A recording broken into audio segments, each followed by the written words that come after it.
యాకోబు మొదటి అధ్యాయం 2, 3, 4 వచనాలు. యాకోబు మొదటి అధ్యాయం 2, 3, 4 వచనాలు చదవండి అమ్మా. టక్కని తీసి మౌతులు ఇద్దరి దగ్గర పెట్టుకోండి. ఇద్దరి దగ్గర పెట్టుకొని ఎవరు ముందు తీస్తే వాళ్ళు టక్కని చదివేయాలి.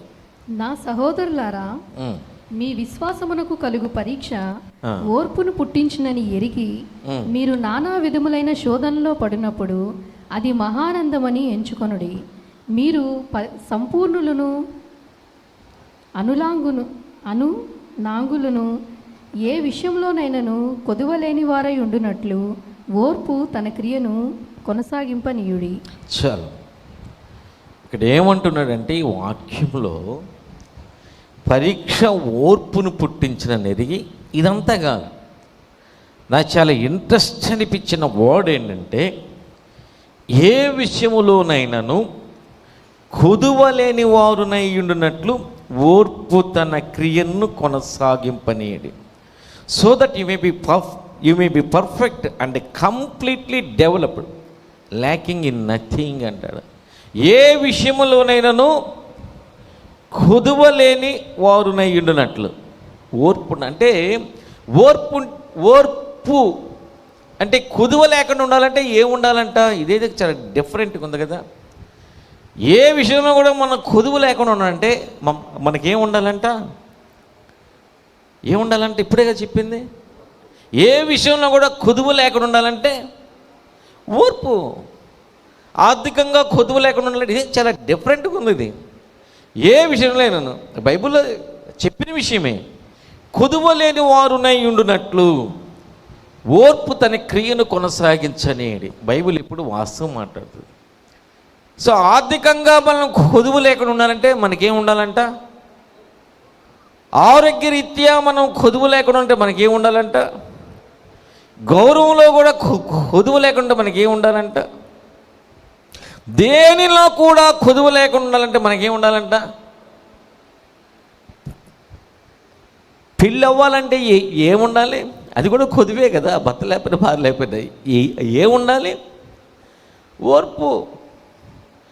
పెళ్ళి జరిగిన తర్వాత పెళ్ళి నిలవాలంటే, వదిలించుకోవాలంటే ఓర్పు కాదు, కోపం, అసహనం.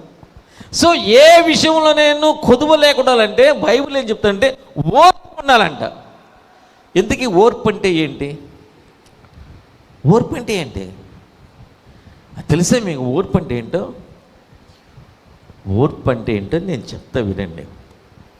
గూగుల్లోకి వెళ్ళి ఓర్పు పేషెన్స్ అని టైప్ చేసి సెర్చ్ నొక్కండి. మన సిటీ లైట్లో ఉన్న ఆడవాళ్ళందరూ ఫోటోలు వస్తాయి. అట్లా ఉంటుంది ఓర్పు అంటే.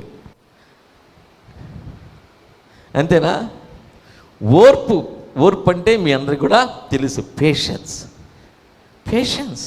ఓర్పు, సహనం. దేవునికి స్తోత్రం, హల్లెలూయా. నీ పక్కన వాళ్ళతో చెప్పు ఓర్పు కలిగి ఉండు అని. నాకు కూడా చెప్పు. నాకు కూడా అప్పుడప్పుడు కొంచెం ఓర్పు పోతూ ఉంటుంది. ఓర్పు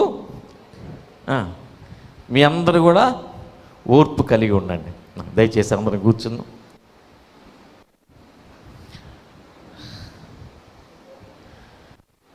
ఇక్కడ మనకు విచిత్రమైన విషయం, ఆశ్చర్యకరమైన విషయం ఏంటంటే ఓర్పు కలిగి ఉంటే ఏ విషయంలో కూడా కొదువ ఉండదంట.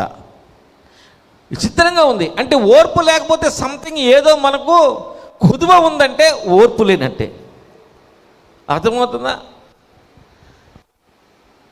కొంతమంది చూడండి, ఎక్కువగా ఎవరికి అనారోగ్యం సమస్యలు వస్తుంటాయంటే ఓర్పు లేని వాళ్ళకే, ప్రశాంతంగా ఉండలేని వాళ్ళకే. బీపీ ఎవరికి పెరగద్ది? ఓర్పు లేని వాళ్ళకే. ప్రశాంతంగా ఉండలేని వాళ్ళకే. ఓర్పు కలిగి మనం ఉన్నామంటే మనకు అన్ని విషయాల్లో కూడా సమృద్ధి. దేవునికి స్తోత్రం. చాలామంది ఊరికే ఓర్పును కోల్పోతుంటారు. అంటే టెంపర్ అంటాం కదా, టెంపర్ కోల్పోతూ ఉంటారు. ఎవరైనా ఫోన్లో ఏదైనా చెప్పారనుకోండి, నీ గురించి అలా అనుకుంటున్నారు అంటే సార్, అది ముందు నిజమా అబద్ధమా వాస్తవమా, ఈ పిల్ల ఏం చెప్పింది, ఆమె ఏం చెప్పింది, ఇవన్నీ ఆలోచిస్తాం. ఇక వెంటనే మనం ఓర్పు ఎట్లా ఎగిరిపోద్ది అసలు ఉండదు.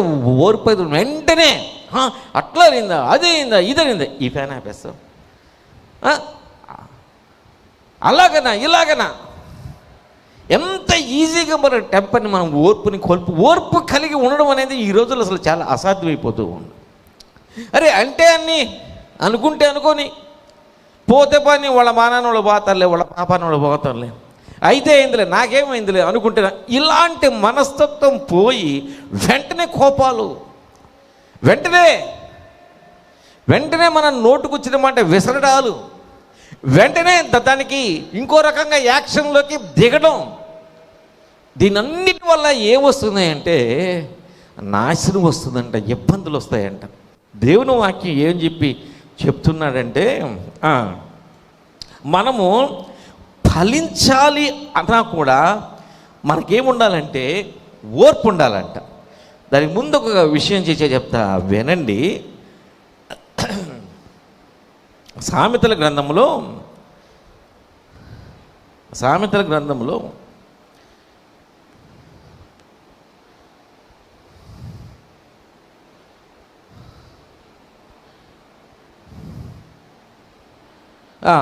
29:20 సామెతలు 29:20 నమ్మకమైన ఆతురపడి మాట్లాడు వాని చూచితివా ఉందమ్మా. ఆతురపడి మాట్లాడు వానిని చూచితివా, వానికంటే మూర్ఖుడు సులువుగా గుణపడును. వానికంటే మూర్ఖుడు సులువుగా గుణపడును. మూర్ఖుడేమేనంట ఆతురపడి మాట్లాడేవాడి కన్నా. ఆతురపడి మాట్లాడడం అంటే వెంటనే అంటే ఈ యొక్క అంటే మన టెంపర్ని కోల్పోయి వెంటనే దానివల్ల ఏమవుతుందంటే ఎప్పుడైతే మనం యొక్క ఓర్పు లేకుండా ఇష్టానుసారంగా మాట్లాడతామో దానివల్ల వచ్చేది ఏంటంటే సంబంధాలు నాశనం అవుతాయి, రిలేషన్షిప్ దెబ్బతింటాయి. ఎవరైతే ఓర్పు కలిగి ఉంటారో వాళ్ళకి రిలేషన్షిప్ బాగుంటాయి. ఎవరైతే ఓర్పు లేకుండా వెంటనే నోటిని ఇష్టానుసారంగా ఉపయోగిస్తూ ఉంటారో వాళ్ళకి ఏమవుతుందంటే రిలేషన్స్ దెబ్బతింటాయి. భార్యాభర్తల మధ్య కానీ, అన్నదమ్ముల మధ్య కానీ, అక్క చెల్లెళ్ళ మధ్య కానీ, బంధువుల మధ్య కానీ, అత్త కోడళ్ళ మధ్య కానీ, లేకపోతే నువ్వు ఉన్న ఇంట్లో వాళ్ళ మధ్యలో కానీ, నువ్వు పనిచేసే ఆఫీసులో కానీ నీకు సరైన సంబంధాలు ఎవరికి మరి సరైన సంబంధాలు ఉండవంటే ఎవరైతే నోటిని ఓర్పు లేకుండా నోటిని ఇష్టానుసారంగా వాడతారో వాళ్ళకి సరైన సంబంధాలు ఉండవు. ఓర్పు లేని చోట లేమి ఉంటుంది, ఓర్పు ఉన్న చోట సమస్తం ఉంటుంది, ఆశీర్వాదం ఉంటుంది, సమృద్ధి ఉంటుంది అన్ని విషయాలలో. మీరు ఈ చూడండి, భార్యాభర్తల మధ్య ఎందుకు సంబంధాలు బాగుండవు ఆలోచించండి. వాళ్ళు ఏమన్నా ఆస్తి గొడవలు ఏమైనా ఉంటాయా? అడిగితే వాళ్ళు ఏమంటారు తెలుసా, ఆయన అట్టన్నాడు, ఈయనట్టన్నాడు, అట్టన్నాడు, ఇట్టన్నాడు, ఇదే కదా. ఇమీడియట్గా వెంట వాళ్ళు మాట్లాడేది ఏంది, టకటక మాట్లాడేది, అన్న మాటకి వెంటనే ఓర్చుకుని పోతే అది ఎలా ఉంటుంది? సంబంధాలు ఎప్పుడు కూడా ఓర్పుతో స్థిరపడతాయి. అత్తాకోడల మధ్యనే సరే ఓర్పుతోనే స్థిరపడతాయి. స్నేహితుల మధ్య కూడా ఓర్పుతోనే సంబంధాలు స్థిరపడతాయి. నువ్వు ఎక్కడైనా జాబ్ చేస్తున్నా, ఎక్కడైనా పని చేస్తున్నా కూడా నీతో అందరూ బాగా ఉండాలి అంటే ఓర్పుతో ఉన్నప్పుడే అందరూ ఏదో బాగుంటారు. ఓర్చుకునేవాడిని అందరూ కూడా ప్రేమిస్తారు. అందుకనే ఓర్పుతో ఫలించాలంట.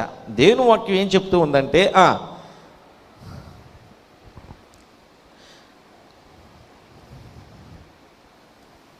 లోకాసు వార్త 8:15 వచ్చిన, లోకాసు వార్త 8:15 వచ్చిన. మంచి నేల నుండి విత్తనమును పోలిన వారెవరనగా యోగ్యమైన మంచి మనసుతో వాక్యము విని దానిని అవలంబించి ఓపికతో ఫలించువాడు. మంచి నేల నుండి విత్తనమును పోలిన వారు అంటే 30 60 100 ఫలించేవాళ్ళు ఎవరంటే యోగ్యమైన మంచి మనసు వాక్యం విని దాన్ని అవలంబించి ఓపికతో ఫలించేవాడు. అంటే దేవుని దగ్గర నుంచి వాక్యానుసారమైన మనం ఆశీర్వాదాలను పొందుకోవాలన్నా, దేవుడిచ్చిన వాగ్దానాల నుంచి మనం ఆశీర్వాదాలు పొందుకోవాలన్నా మనకేం ఉండాలంటే ఓపిక ఉండాలి. దేవుని దగ్గర నుంచి కూడా మనం ఆశీర్వాదాలు మన జీవితంలో మనం 30 అంతలు 60 అంతలు 100 అంతలు ఫలించాలంటే మనకు ఓపిక ఉండాలి. ఈరోజు నా ఎలన్ మస్క్ గురించి ఏదో చదువుతున్నా. అసలు ప్రతి సక్సెస్కి వాడు ఎంత కష్టపడ్డాడు, ఒకదాని వెంబడి ఒకటి. లాస్ట్లో మొత్తం అయిపోయిన తర్వాత వాడి భార్య కూడా అన్ని వదిలేసి వెళ్ళిపోయింది అతన్ని. మళ్ళీ లాస్ట్ చిన్న ఒకే ఒక్క రాకెట్ తయారు చేసేదానికి కొంచెం మాత్రమే డబ్బులు ఉన్నాయండి. ఒక్క రాకెట్, ఆ రాకెట్ కానీ ఫెయిల్ అయిందంటే ఇంకా ఎలన్ మస్క్ మొత్తం అంత కుబేరుడుగా ఉండేవాడు మొత్తం జీరో అయిపోతాడు. కష్టపడ్డాడు. ఆ రాకెట్ మీద మళ్ళీ పెట్టాడు, సక్సెస్ అయింది.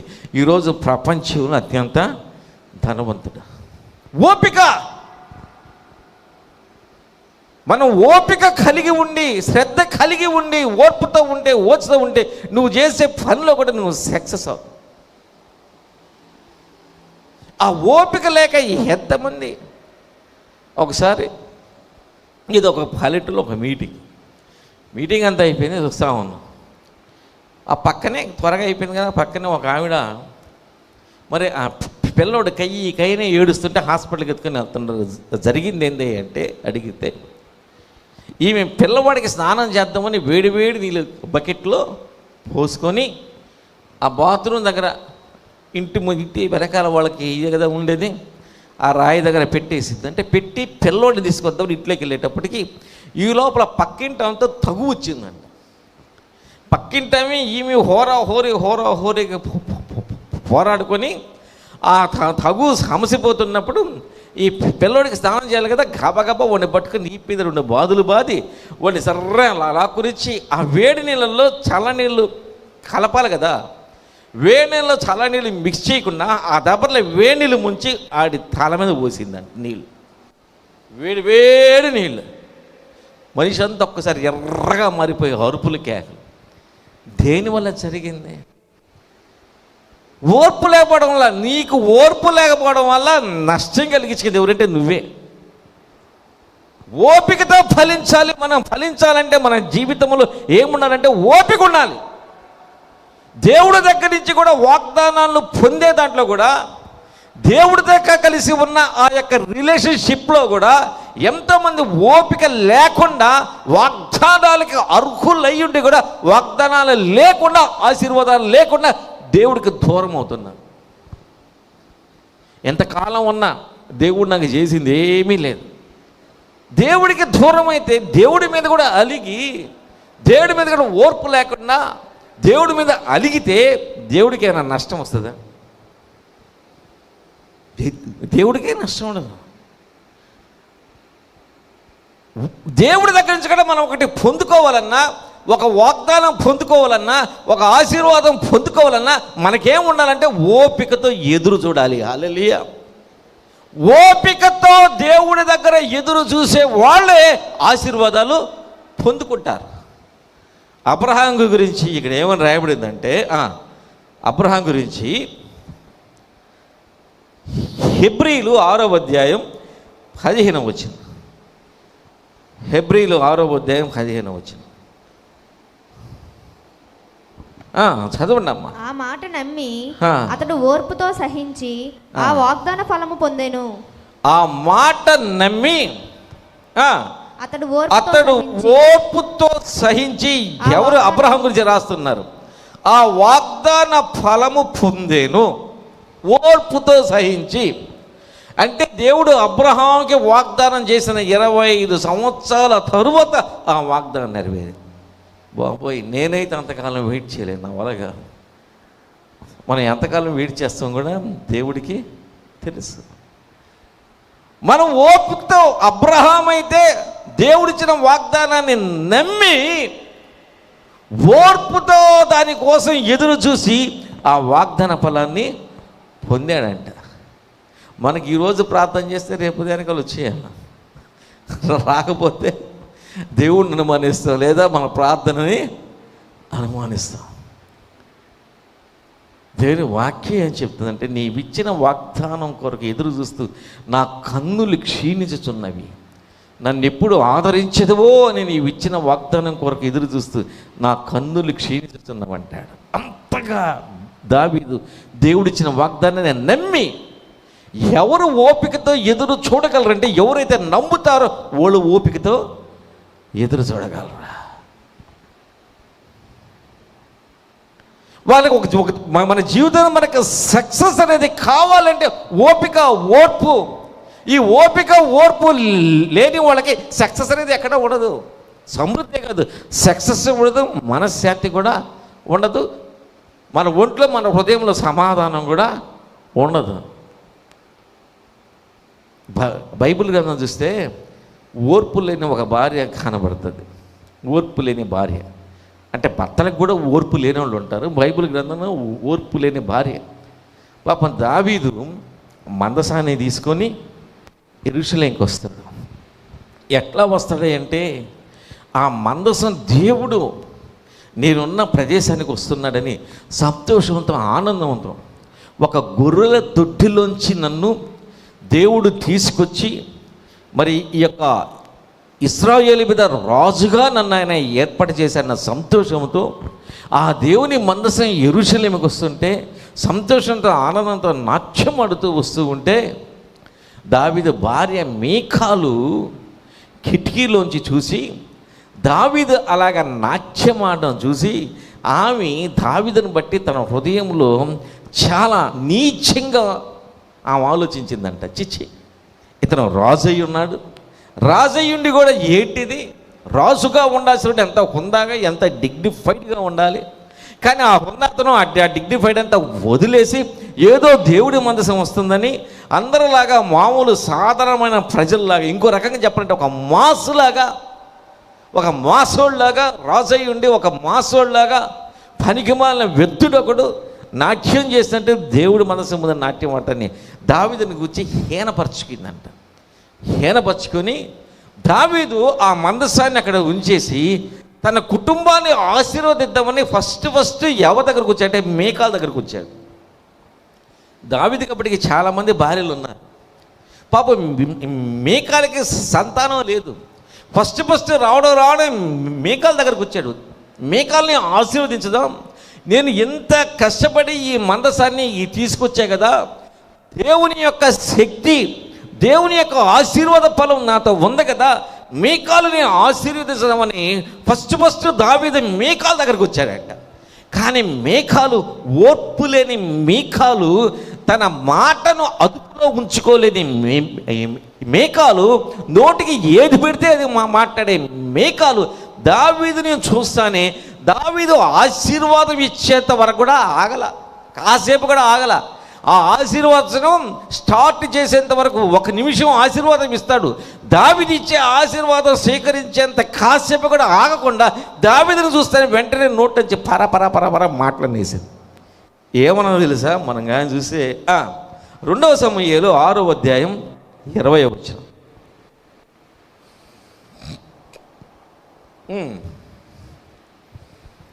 తన ఇంటి వారిని దీవించుటకు దావీదు తిరిగి రాగా సౌలు కుమార్తెయగు మీకాలు దావీదును ఎదుర్కొన్న బయలుదేరి వచ్చి హీనస్థితి గల పనికత్తులు చూచుచుండగా వ్యర్థుడొకడు తన బట్టలను విప్పివేసినట్టుగా ఇజ్రాయేలుకు రాజువైన నీవు నేడు బట్టలను తీసివేసి ఎంత ఘనముగా కనబడితివని అపహాస్యము చేసినందున చూడండి, తన ఇంటి వారిని దీవించుటకు ఎందుకు వచ్చాడండి దావీదు మీకాల దగ్గరికి?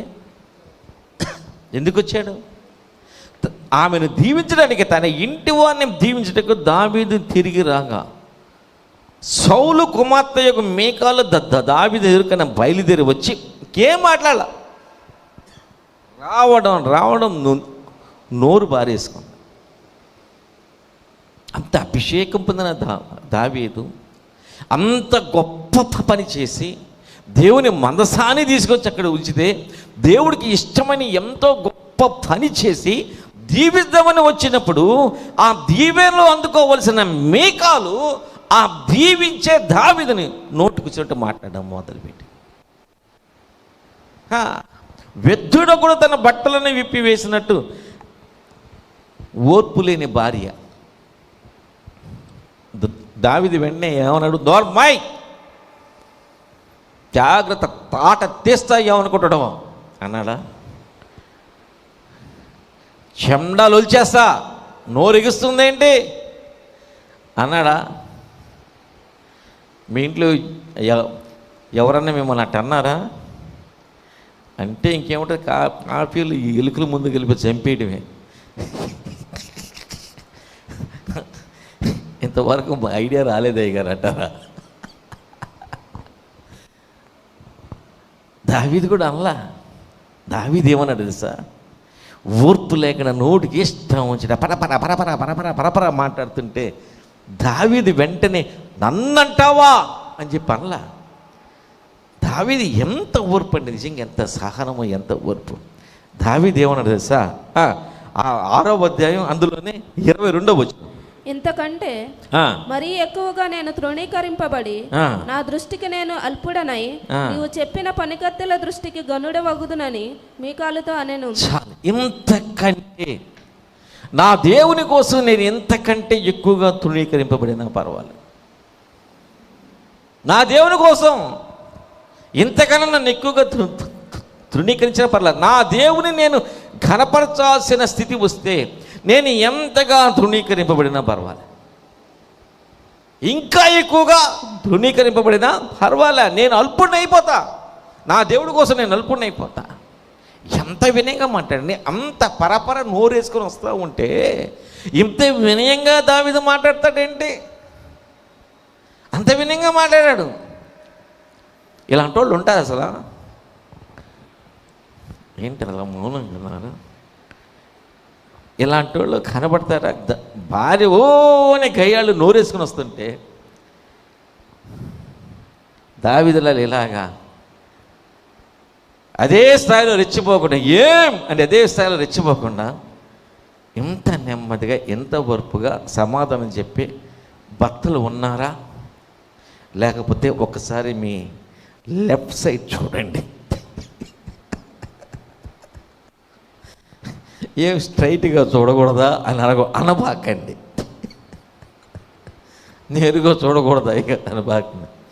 రైట్ సైడ్ చూడండి, చూడండి. ఒక్కొక్క దావీదు నాకు కనపడతా ఉన్నాడు, ఒక్కొక్క దావీదు. ఏంటి శేఖర్ అంత నవ్వేస్తున్నావు? చూసారు ఎందుకు చెప్తుంటే ఎంత ఓర్చుకున్నాడు దావీదు. ఇప్పుడు ఏమైంది తెలుసా? ఆ తర్వాత అంత నోరు పారేసుకున్న, ఓర్పు లేకుండా ఒక అభిషేకం పొంది తనను దీవించాలని వచ్చిన దావీదు మీద నోరు పారేసుకున్న ఆ మీకాలు ఏమైందో తెలుసా? 2 సమూయేలు 6వ అధ్యాయం 23వ వచనం, మరణము వరకు సౌలు కుమార్తె యగు మీకాలు పిల్లలను కనకయుండెను. ఆఖరి వరకు పిల్లలు లేరంట, సంతానం లేదా. ఎప్పుడైతే ఓర్పు లేకుండా, పేషెన్స్ లేకుండా దావీదును పట్టుకుని ఇష్టం వచ్చేట మాట్లాడిందో ఏమైంది ఆ జీవితం?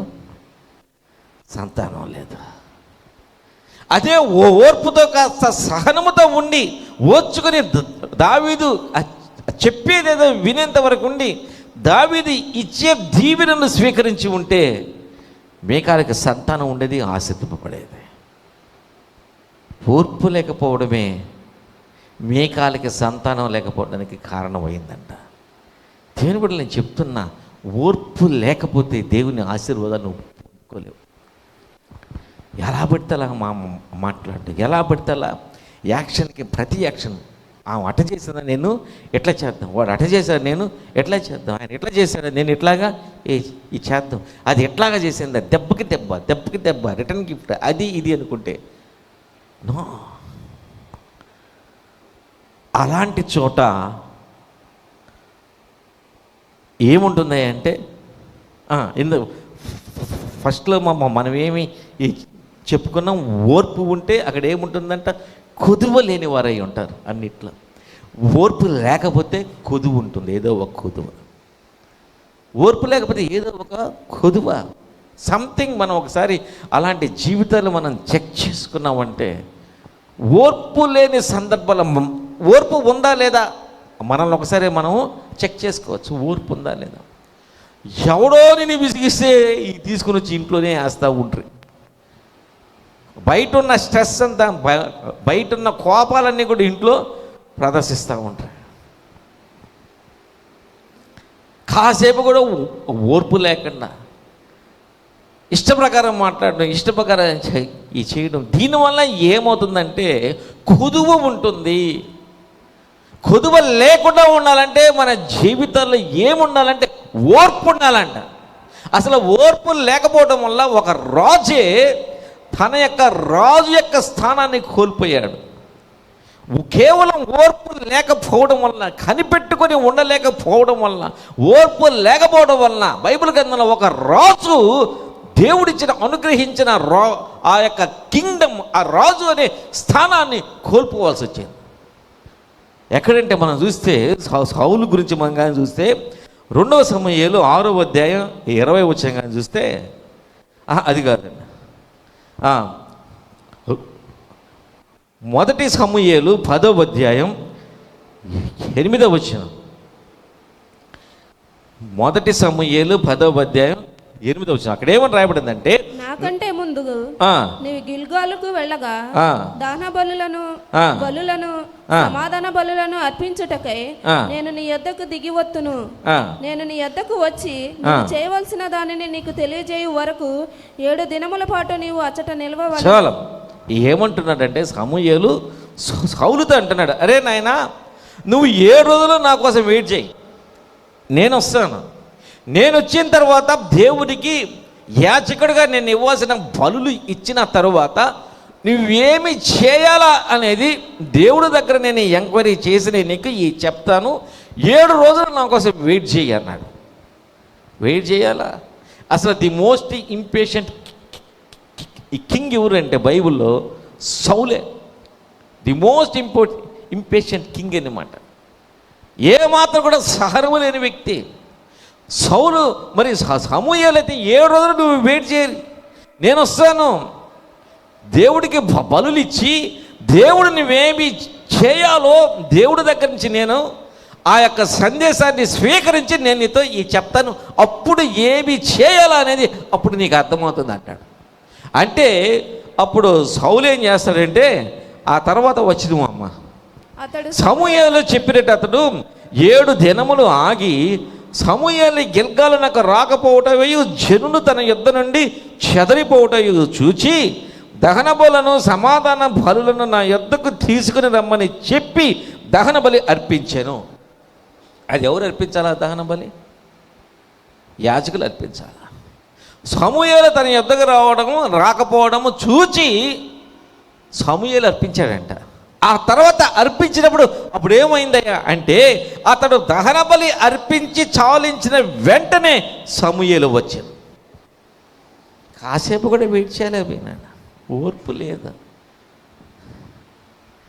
కాసేపు కూడా మన ఇంటికి ఎవరైనా వస్తారన్నారు అనుకోండి, వాళ్ళు ఎప్పుడైనా రావచ్చు. 4 గంటలకు వస్తామంటే ఎనీ టైం 4:30కు కూడా రావచ్చు, 5 గంటలకు కూడా రావచ్చు. ఎంత ఓర్పు! నిజంగా చెప్పండి, నాకు ఓర్పు ఉందా లేదా మీరే చెప్పాలి. 10 గంటలకు ఆరాధన అంటే 10:20కి వచ్చేవాళ్ళు ఉన్నారు, 10:40కి వచ్చేవాళ్ళు ఉన్నారు, 11 గంటలకు వచ్చేవాళ్ళు ఉన్నారు, చివరిలో 12 గంటలకు కూడా వచ్చేవాళ్ళు ఉన్నారంటే నేనేమని అంటున్నానా? నాకెంత ఓర్పు చెప్పండి. దేవునికి స్తోత్రం. సింగపూర్లో కానీ అమెరికాలో కానీ ఎక్కువ మ్యాక్సిమం ఎంతసేపు చూస్తారా అంటే మ్యాక్సిమం 5 నిమిషాలు కానీ ఎక్కువసేపు చూడలేరు. 5 మినిట్స్ అంతే. సౌలు కూడా అటోడే యాజకులు చేయవలసిన పనిని సమూయేలు అన్నాడు, నేను వస్తానన్నాడు. రాకుండా ఉంటాడా? ఒక ప్రవక్త నేను వస్తాడని ఆయన నేను అర్పించాలి ఆ బలులు, నేను అర్పించాల్సిన బలులు అర్పించిన తరువాత దేవుడు దగ్గర నుంచి వచ్చే సందేశం ఏదో నీకు వినిపిస్తాను, అప్పుడు నీవేమి చెయ్యాలనేది దేవుడు నా ద్వారా నీతో మాట్లాడతానంటే ఆగల. ఇంకొక గంట అంతసేపు ఆగినోడు ఇంకొక అరగంట గంట ఆగుంటే సమూయేలు వచ్చేవాడు. అప్పుడు ఏమన్నాడు తెలుసా సమూయేలు?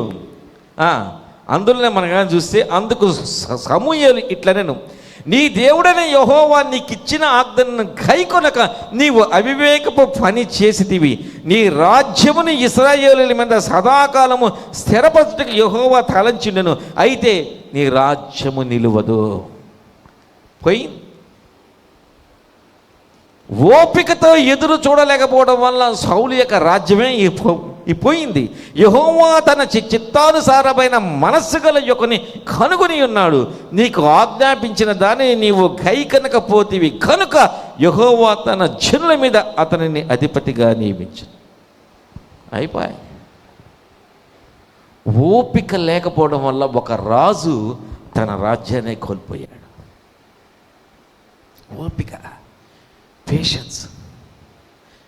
దేవుడైతే తన యొక్క మరి సౌలు తర్వాత సౌలు బిడ్డల్ని రాజులుగా ఉంచాలనుకున్నాడు, కానీ సౌలుకి ఓపిక లేకపోవడం వల్ల సౌలు బిడ్డలకు కూడా ఆశీర్వాదం లేకుండా పోయింది.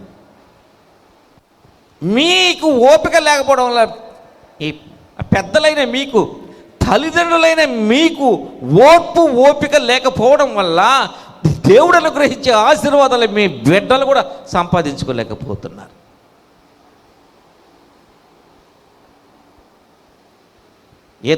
ముగ్గురు బిడ్డలు సౌలు కళ్ళ ముందే చనిపోయారు. దేవుడిచ్చిన ఆశీర్వాదం అది. ఎందుకు కోల్పోయాడంటే ఓపిక లేకపోవడం వల్ల.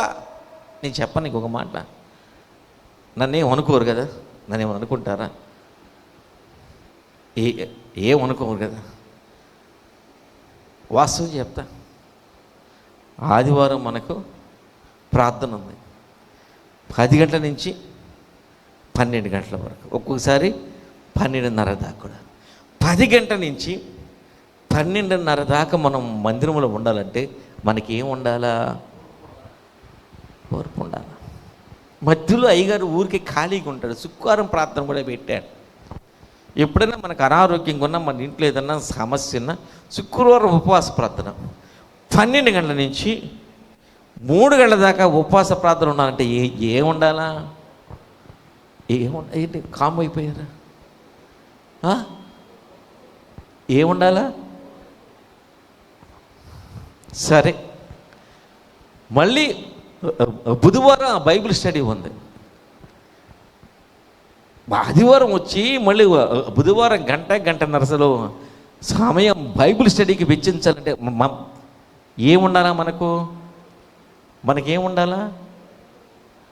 ఇప్పుడు ఉదయం వచ్చాం ఇక్కడ, మళ్ళీ రాత్రికి 2వ ఆరాధన అంట, వాగ్దానాల కూడిక. ఈ ఐపీసీ కనుక మనకు పరిపాట ఉండదానికి. మళ్ళీ 2వ కూడిక, మళ్ళీ 7 గంటల నుంచి 10 గంటల దాకా, 11 గంటల దాకా. ఏముండాలా? ఓపిక ఉండాలా? ఉదయం లేచి బైబిల్ ఒక అరగంట చదవాలంటే ఏముండాలా? బైబిల్ ఉండాలా? ఏముండాలా? ఓపిక ఉండాలా? ఒక అరగంట నీ గురించి, నీ కుటుంబం కొరకు ప్రతిరోజు ప్రార్థన చేయాలంటే ఏముండాలా? ఓపిక ఉండాలా? ఆ ఓపిక ఉన్నోడే దావీదు. అందుకనే దేవుడు తన చిత్తానుసారమైన వ్యక్తిని దేవుడు కనుగొని ఉన్నాడు. ఆ ఓపిక లేనివాడు సౌలు. అందుకనే దేవుడు నీ రాజ్యాన్ని నీకు ఉండకుండా తీసివేసి ఉన్నాడు. మనం ఫలించాలన్నా, మనం అభివృద్ధి పొందుకోవాలన్నా, మన ఆశీర్వాదాలు రావాలి అన్నా, దేవునితో కలిసి మనము జీవిస్తున్నప్పుడు మనకి ఏముండాలంటే ఓపిక ఉండాలి. ఓపిక లేని వాడికి ఆశీర్వాదాలు ఉండవు. ఏమనుకోబాకండి, వాస్తవం ఇది ఉన్నట్టే చెప్పాలి. రాలా సమయంలో రాలా, ఆగలేవా గంట, ఓ గంట, నువ్వు ఇంకెక్కువసేపు కాసేపు ఉండలేవా? ఎక్కడున్నావు? దేవుడు సన్నిధిలోనే ఉన్నావు, ఉండలేవా? 10 గంటల నుంచి 12 గంటల దాకా ఉండలేవా? ఓపిక లేదా? ఏమైనా రోగం వస్తే హాస్పిటల్లో ఉంటాం కదా, ఎన్ని గంటలు ఉన్నాం మనగానే ఉంటాం. టీవీ ముందనుకో, ఏదన్నా ఈ సినిమా మంచిది వచ్చిందనుకో, ఎంతసేపు అయినా కదలకుండా ఒక అరగంట ప్రార్థన, ఒక 15 నిమిషాలు ప్రార్థన చేయాలంటే మన వల్ల కాదు. కానీ ఆ సీరియల్ ముందు బ్రహ్మముడి వస్తుంది. ఈ సీరియల్ బ్రహ్మముడేనా? బ్రహ్మముడే లేకపోతే ఇంకోటి ఏమన్నా ఉందేమో. బ్రహ్మముడి ఒక అరగంట, ఆ ఎపిసోడ్ అరగంట ఉంటుంది. ఓపిక, లోకం విషయాల్లో ఓపిక ఎక్కువ. సినిమాలకు వెళ్ళాలా ఓపిక ఎక్కువ, మాల్కి వెళ్ళాలా ఓపిక ఎక్కువ. దేవుని మందిరానికి రావాలంటే మాత్రం ఓపిక లేదు. మాల్లో అయితే 2 గంటలు ఈ 3 గంటలు స్పెండ్ చేస్తాం. ఆ షాపు, ఈ షాపు, ఫుడ్ కోర్టు, మళ్ళీ ఈ మూవీ థియేటర్, అందులో ఒక అరపూట మనం స్పెండ్ చేస్తాం. కానీ ఆదివారం పూట దేవుని మందిరంలో 2 గంటలు స్పెండ్ చేయాలంటే ఏముండాలా? అక్కడైతే ఓపిక ఉంటుంది, ఇక్కడ ఉండట్లే. పరికమాల విషయాలకు ఓపిక ఉంటుంది, ఆశీర్వాదకరమైన విషయాలకైతే ఓపిక ఉండట్లే.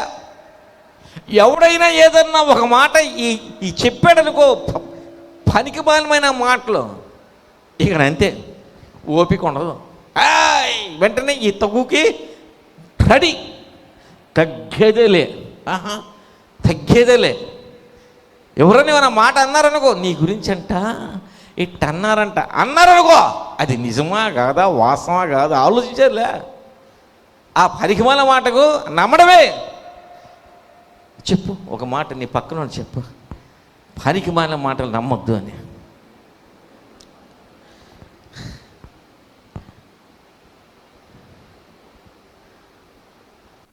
విన్నారా అందరూ? ఇంకోసారి చెప్పు, నీ పక్కన వాళ్ళు చెప్పే పనికిమాలిన మాటలు నమ్మొద్దు చెప్పు.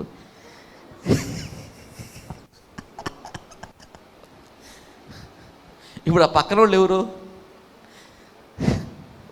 నేనేమనలే మిమ్మల్ని. ఎందుకు ఈ ఓపిక లేకపోవడం వల్ల, ఓర్పు లేకపోవడం వల్ల కొరతలు మన జీవితాల్లో నేను బైబిల్ గ్రంథం స్పష్టంగా చెప్తాను. ఇంకా అంటే ఎంత మంచి, అసలు నిజంగా మనం బ్రతకడానికి కావాల్సిన మాటలన్నీ కూడా అక్కడే ఉంటాయి. అక్కడ ఏమంటుంటా, ప్రసంగి 10వ అధ్యాయం 4వ వచనం, స్పీడ్కి వెళ్ళిపోతాం. ప్రసంగి 10వ అధ్యాయం 4వ వచనంలో అంటాడు, ఏలువాడు నీ మీద కోపపడిన ఎడల నీ ఉద్యోగము నుండి నీవు తొలగిపోకుము, ఓర్పు గొప్ప ద్రోహ కార్యములు జరగకుండా చేయును. హల్లెలూయా. ఓర్పు గొప్ప ద్రోహ కార్యములు జరగకుండా చేయును. నువ్వు ఓర్పు కలిగి ఉన్నావంటే ద్రోహ కార్యాలు నీకు నష్టం కలగదు. కదా దేవుడికి ఇస్తుంది. ద్రోహ కార్యములు జరగకుండా చేయును. నిన్ను ఎవరన్నా ఏమని అన్నారనుకోండి, ఏం చేయాలి? ఇప్పుడు ఏం చేయాలి? మాటకి మాట అనాలా? ఏం చేయాలి?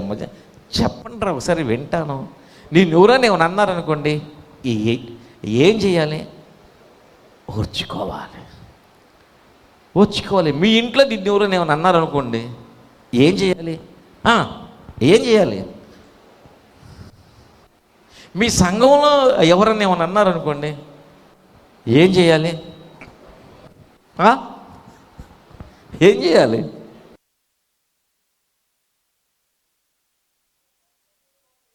అనుకోండి, ఏం చేయాలి? నీ ఓర్పు నీకు ఆశీర్వాదాలు తీసుకొస్తుంది. చప్పట్లు కూడా దేవుని నామమున. ఎప్పుడైతే నువ్వు ఓర్పు కలిగి ఉంటావో అక్కడ ఏమవుతుందంట, ఏ కొదువ ఉండదు. ఓర్పు కలిగి ఉన్న వాళ్ళ జీవితాలలో ఏ కొదువ ఉండదని బైబిల్ గ్రంథం స్పష్టంగా వాగ్దానం ఇస్తుంది. దావీదు వెళ్తూ ఉంటే ఒకడు దుబ్బెత్తి శాపనార్థాలు ఇవి పెట్టాడు. విన్నారా? ఇంతకుముందు మనం పదే మాట్లాడుకున్నాం కదా. దావీదు రాజ్యం కోల్పోయి అబ్షాలోము వచ్చి ఆక్రమించినప్పుడు, రాజ్యం కోల్పోయి అడవులోకి వెళుతూ ఉన్నప్పుడు అప్పుడు ఒకడు వస్తాడు, దుమ్మెత్తి పోసి నానా బూతులు మాట్లాడుతూ శాపనార్థాలు మాట్లాడుతూ చీపు కుక్క గిక్క అని తిడుతూ ఉంటే, ఆడి పేరేం పేరు? షిమి. దావీదుని నానా మాటలు అంటూ ఉంటే, బూతులు తిడుతూ ఉంటే, దావీదుతో ఉండేవాళ్ళు వాడి సంగతి మేము ఈ తేలుస్తాం, నిన్ను అనేంతటి వాడా, నువ్వు ఒక మాట చెప్పావంటే వాడి దగ్గరికి వెళ్ళి వాడిని మేము చంపేస్తామంటే దావీదు అంటాడు, వాడిని ఏం అనబాకండి, వాడు తిట్టే తిట్లు దేవుడు వింటే దేవుడికి నా మీద మరింత జాలి కలుగుతుంది. హల్లెలూయా. నేను దేవుడికి నా మీద జాలి కలగాలంటే ఆడు తిట్టాల. ఇప్పుడు చెప్పండి, దేవుడికి నీ మీద జాలి కలగాలంటే నేను తిట్టేవాడిని ఆపకూడదు, తిట్టుకోదా. నిన్ను ఎవరైనా ఏమైనా అంటున్నారనుకోండి, అప్పుడు నువ్వేమనుకోవాలి, దేవుడికి నా మీద మరింత ప్రేమ. లేయా ద్వేషింపబడడం యెహోవా చూచి లేయా గర్భము తెరువగా, let them speak against me so that I can inherit the blessings. తిట్టి వాడు ఈ తిట్టే కొద్దీ మనకేమొస్తాయి? ఆశీర్వాదాలు. ఆటే వెనకాల ఉంటుంది కదా, రాసి ఉంటుంది అప్పుడప్పుడు. నేను కొన్నిసార్లు ఈ చదివే, మీ తిట్లే నాకు దీవెనలు, ఇదే బైబిల్లో ఉంటుంది. దావీదు అన్నాడు, తిట్టేరా వాడిని వాడిని ఆపత్తు. వాడు తిట్టే కొలది ఇది ఓర్పట్టే ఓర్పు. ఇప్పుడు నువ్వు ఇంటికి వెళ్తున్నావు, మీ ఇంట్లో వాళ్ళు నిన్ను ఏమైనా అన్నారనుకోండి, నీ భర్త నిన్ను ఎవరు అనుకోండి, అప్పుడేమనుకోవాలి?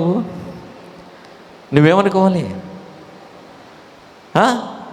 దేవుడికి నా మీద ప్రేమ ఎక్కువ అవుతుంది, దేవుడికి నా మీద కృప ఎక్కువ అవుతుంది, తిట్టు, ఇంకా తిట్టు, ఇంకా తిట్టు, ఇంకా తిట్టు. అర్థం కాకూడదు వాళ్ళకి. నిన్ను ఎవరన్నా ఈ తిడుతున్నారనుకోండి, మీ అత్త నిన్ను ఈ తిడుతుందనుకోండి, నువ్వేమన్నాలంటేనే ఇంకా తిట్టత్తమ్మా, ఇంకాసేపు తిట్టత్తమ్మా. అప్పుడు ఏమేముంటుంది? మొత్తమ్మా ఆశ్చర్యపోద్దేమో, ఇదేంద్ర ఇది, ఈ పిల్ల ఇట్లా అంటుంది. ఎందుకు? నా దేవుడికి నా మీద ఎక్కువ కృప కలుగుతుంది. ఇప్పుడు నీతో ఎవరైనా వచ్చి చెప్పారనుకోండి, నీ మీద అలాగన్నారే ఇలాగన్నారే అన్నారనుకోండి, అప్పుడేమనాలి? ఆపబాకే, ఇంకా తిట్టమును. మొన్ననే ఆ తిట్లు వల్లే దేవుడు నన్ను ఆశీర్వదించాడు. ఇదిగో 4 తులాల ఇది కొనుక్కున్నా, చైన్ కొనుక్కున్నా, ఇంకా తిడుతూ ఉంటే ఈసారి 10 తులాల చైన్ కొంట. తిట్టమను. అవతల తిట్టడమే నీకు ఆశీర్వాదం. హల్లెలూయా. ఓర్పు గొప్ప ద్రోహ కార్యాలను మార్పుతుంది. ఇంకా అంటున్నాడు కదా, ఇంకా చాలా ఎంత సంతోషకరమైన వార్తలు ఉన్నాయంటే, లోకా సువార్త 21వ అధ్యాయం 19వ వచనం.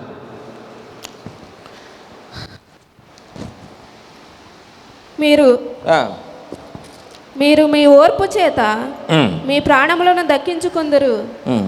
మీరు మీ ఓర్పు చేత ఏం దక్కించుకుంటామంట? ఓర్పు చేత చివరికి మన ప్రాణాలు కూడా మనం దక్కించుకుంటామంట. అంటే ప్రాణాలు పోవలసిన స్థితిలో కూడా ఓర్పు చేత మనము మన ప్రాణాలని దక్కించుకుంటామట. ఓర్పు కలిగి ఉందాం దేవుని బిడ్డలారా.